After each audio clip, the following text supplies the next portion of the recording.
There's an adage that says, don't waste a good crisis.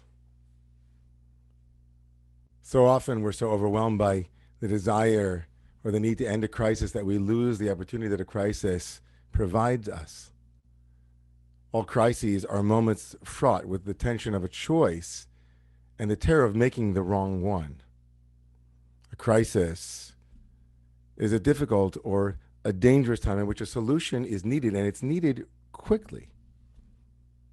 The word itself, crisis, the word itself comes from the Latinized form of the Greek, krisis, meaning turning point in a disease. Turning point in a disease. At such a moment, the person with the disease could get better or worse, and so it is a crisis, a critical moment.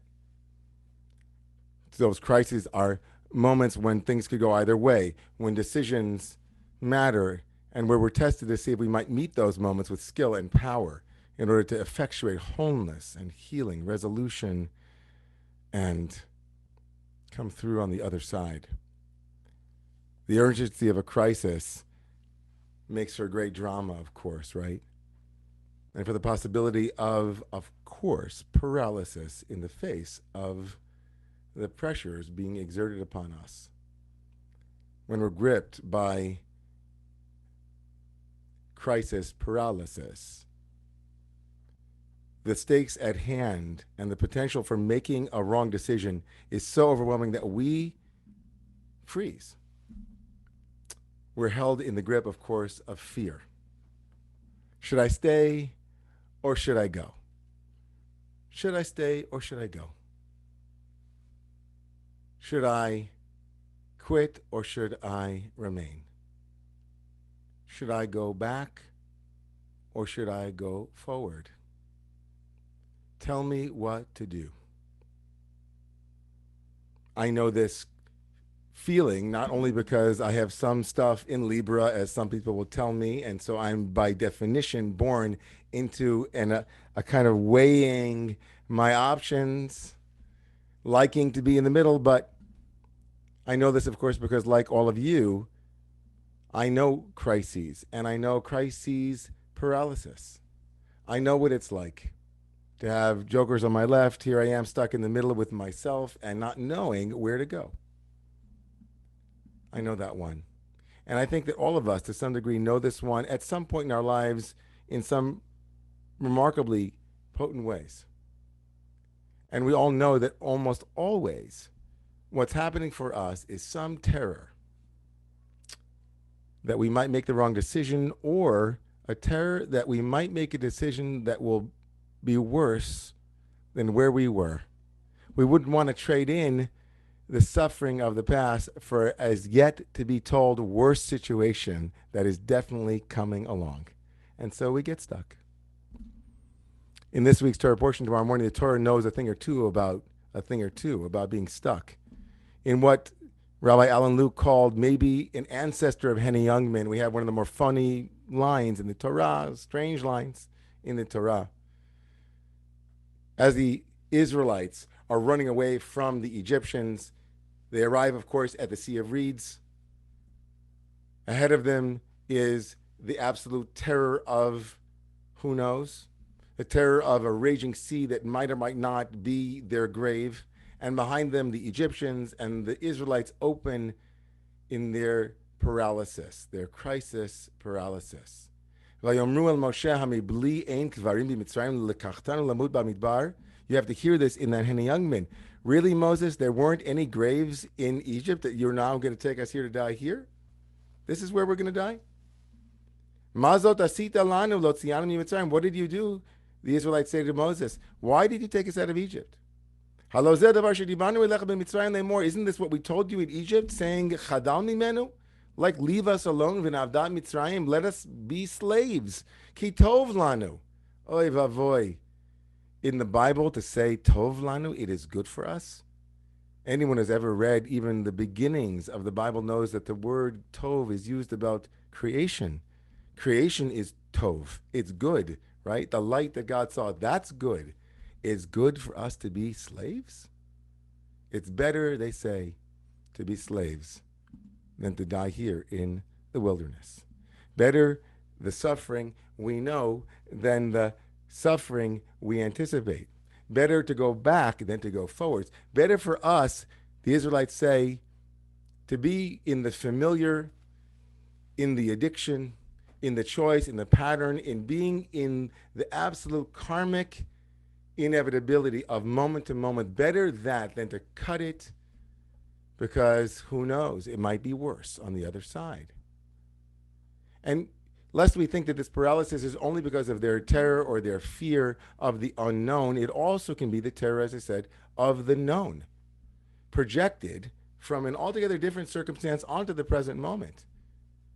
It's not lost on us, or should ever be lost on us, that to arrive at the Sea of Reeds as the ultimate last moment of their freedom, after having slaughtered the god of Egypt and facing that fear and walking through those doors, birthed into freedom, they are still not yet free. They have to walk through another set of doors, the doors and the walls of a raging sea, and who can't but think of the original sin of Egypt and the Israelite people, where babies were drowned by water. They face not only the unknown, but terribly the past now being revisited upon them as they have PTSD. Who knows? Will it be the same again? Can we rise to meet this moment? We all know what it's like to be scared. Right? We know what it's like to look at a situation that could radically change our lives for the better and shoot it down because we're afraid, to tear into it and to say, oh no, it's going to be much worse. We know what it is to waste a good crisis. And so it's vital to understand what Moses, the great therapist, will say to the Jewish people as they are standing there complaining to him bitterly, telling him how horrible it will be. The solution that he will offer to the Israelites must be compelling. It must give us, too, a way to calm our fears, allay our concerns, quell our terrors. It's a pretty big question that they've asked Moses, and he's going to actually give them a good piece of advice. And his advice will also answer another question that I'll get to that I've had for so long about tomorrow morning's Torah reading. What does Moses say to the people? He says to them, Vayomer Moshe la'am, Hityatz'al tira'u.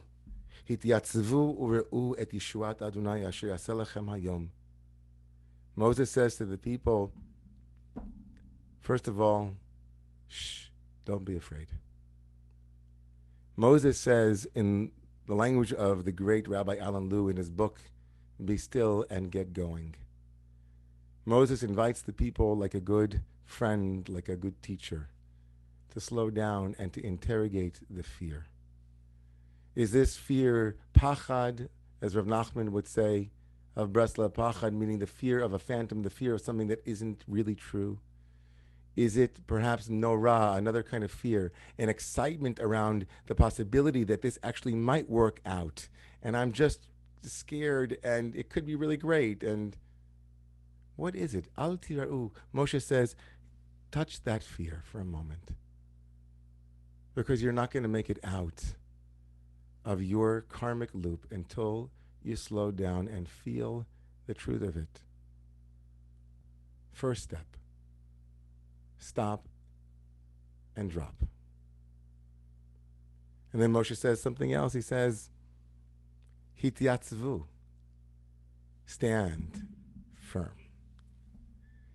From the word in Ugaritic, to bring together, to build, Hityatzvu liot natziv means to stand firm, but it also means to pull yourself together, he would say. Pull yourself together, meaning from all the different places as you sit down to meditate or as you sit down to notice the quality of your experience, pull yourself in. From all of the tendrils, all the places, pull it in to rest solidly in some state of observing and noticing, so that you might have a choice. Because if you're in your fear and if you're scattered, the likelihood is that you'll make a choice that will just put you right back in the loop. And then Moshe says, Uru'u, and see, and notice. Stop and drop, pull it in, and notice, see clearly. He says to the Israelites as they're standing there, hey, take a look out and see if this is really the same. Is this the same Nile as, right, as that Nile? Is this the same boss as that boss? Is this the same moment as that moment? Check it out. See if it's true. Don't act from your fear. Identify what it is. Pull yourself in and observe carefully. That's the way out of your crisis paralysis. Making new decisions, not succumbing to the kind of pessimism that found them there in front of that great raging sea. This perspective of Moshe, this remarkable teaching for us, for me, for you, for all of us in some way on how to walk through to the other side. I suspect that Moshe knew it in his kishkas, in his bones. It was a family tradition. And so when the Israelites finally do walk through, they take that deep breath, they take a jump, they walk in, and the sea splits. He can't help himself but start singing the whole, right, the celebration, the song of the sea. It's all incredible. But no sooner has Moshe finished his song than all of a sudden at the end of this sweet moment, Miriam, his sister, decides that she too wants to sing a song. And of course, I've always read that as a moment of egalitarianism and power. It's all true. But something else came to me this week as I listened to a teaching from an old rabbinic mentor of mine. He said that there's a midrash, there's a rabbinic story that goes something like this. The midrash says that in the beginning, when Pharaoh had decreed that all of the male children should be thrown into the Nile, there was a decree that went out from the house of Amram, from the house of the father of Miriam and the father of Aaron, that all of the Israelites who lived in Egypt should stop having children, lest they actually participate in this project, in this overarching threat to the future. And so Amram and his Beit Dino and his tribunal in the Midrash, Amram sends out an edict telling everyone to stop having children. And the Midrash records that Miriam, who was then 6 years old, came to her father. And she said to her father, Father, Gizeiratcha, your decree that we should stop having children is worse than the decree of Pharaoh. Worse than the decree of Pharaoh. Miriam said to her father, don't participate in this fear. Miriam said to her father, now is the moment. This crisis is a moment that's an opportunity to find strength, to do the thing that is different this time, to stand out, to make something happen that moves life and our people forwards. And so here at the end of tomorrow morning's reading, this great heroine will return.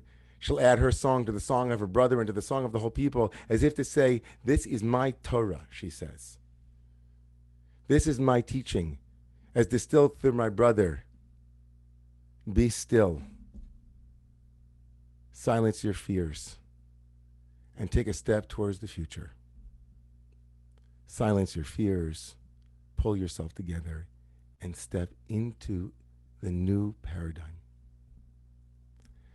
This Torah that comes along on Shabbat Shirah, this Shabbat, is for me, I hope, and for all of us, an invitation for us to slow down and to notice what it is that stands between us and a future that we can taste, but we are afraid to make manifest. What stands between us and a desire to just go back to the way things were. There comes a time, said Ananias Nin, that the pain, right, of the bud, the pain of remaining a bud was much, much greater than the imagined pain of what it would be to bloom. So whatever you imagine is going to happen, notice it. Miriam's waiting on the other side.